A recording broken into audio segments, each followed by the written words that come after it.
Hello!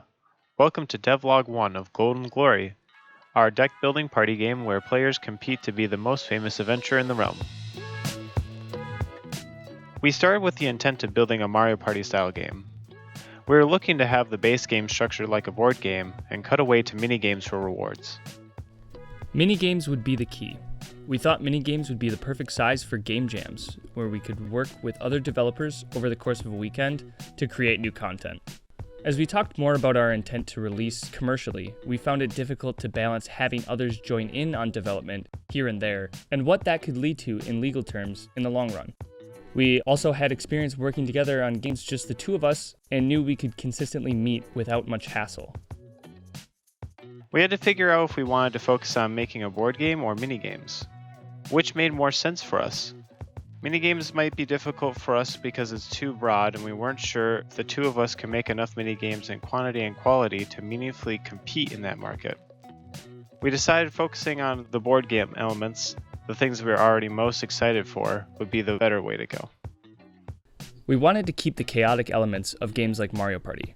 Randomness and intentional chaos were things we loved and wanted to bring to our own project. As our focus shifted to board and card game elements, we started playing more games for inspiration.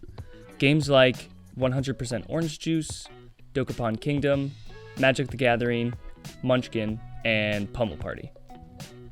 We started workshopping what we wanted our board game to look like. This would be the foundation of our game, where players would spend a majority of their time. We decided hexagons were superior to squares, and moved quickly on from that non-debate.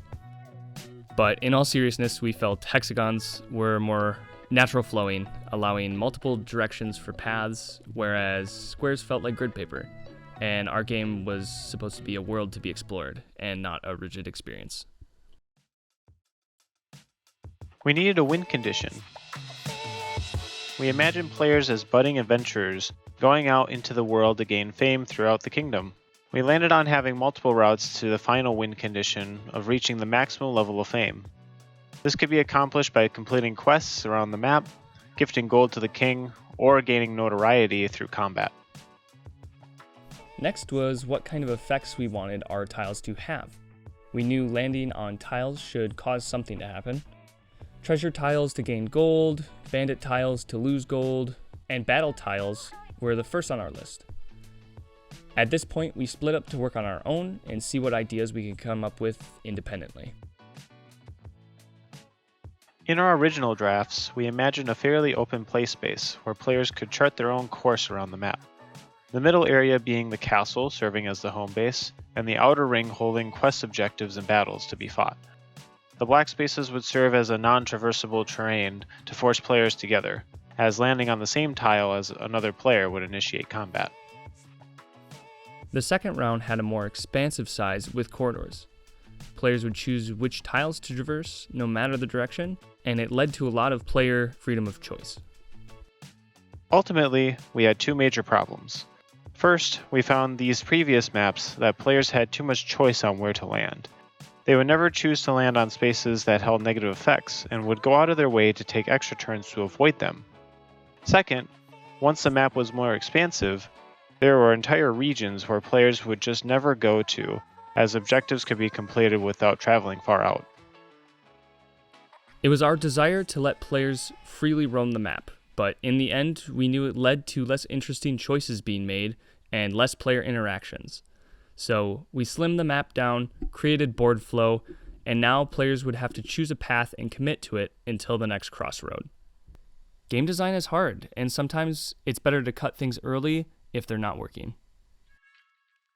We now knew what kind of gameplay to expect. We knew what the players would be doing throughout the game, and knew how we wanted to disrupt that. The next big phase was prototyping cards.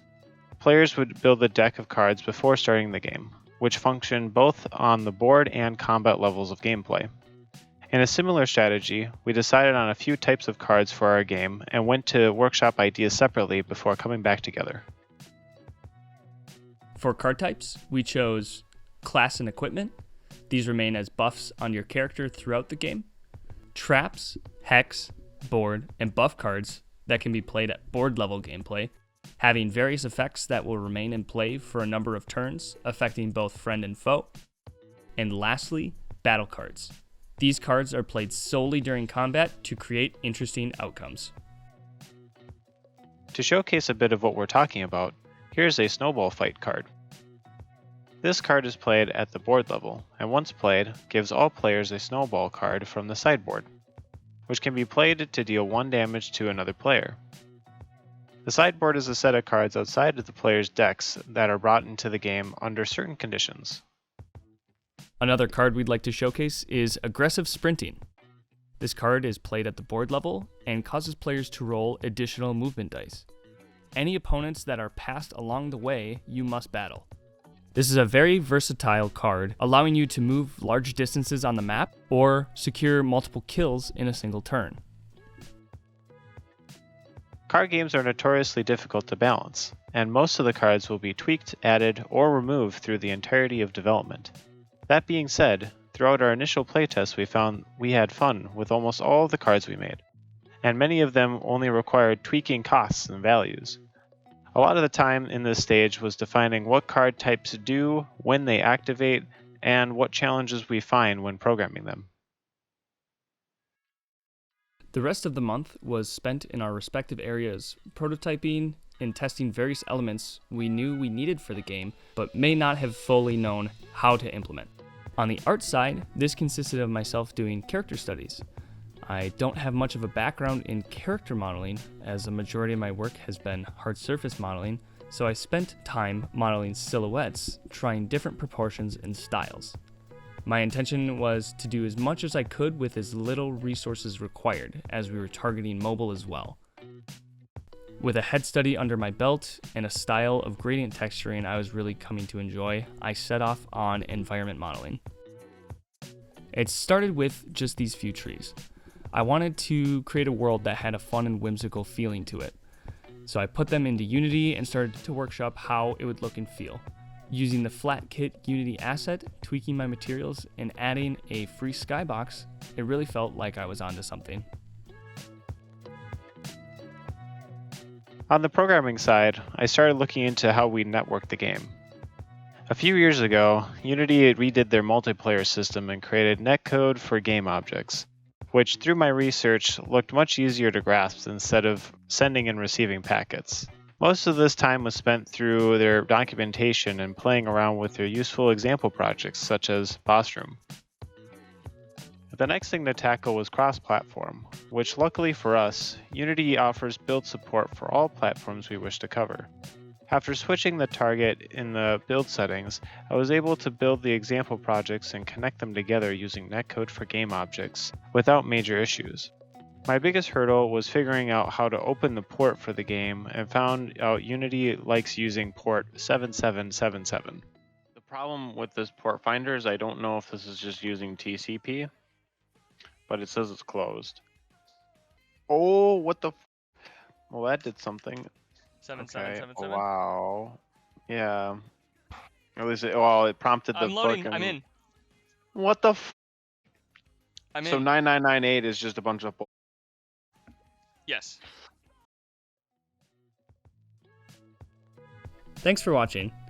We put a lot of time and effort into these devlogs, and we're looking to release them monthly. So go ahead and subscribe and hit the notification bell so you can stay up to date with the project.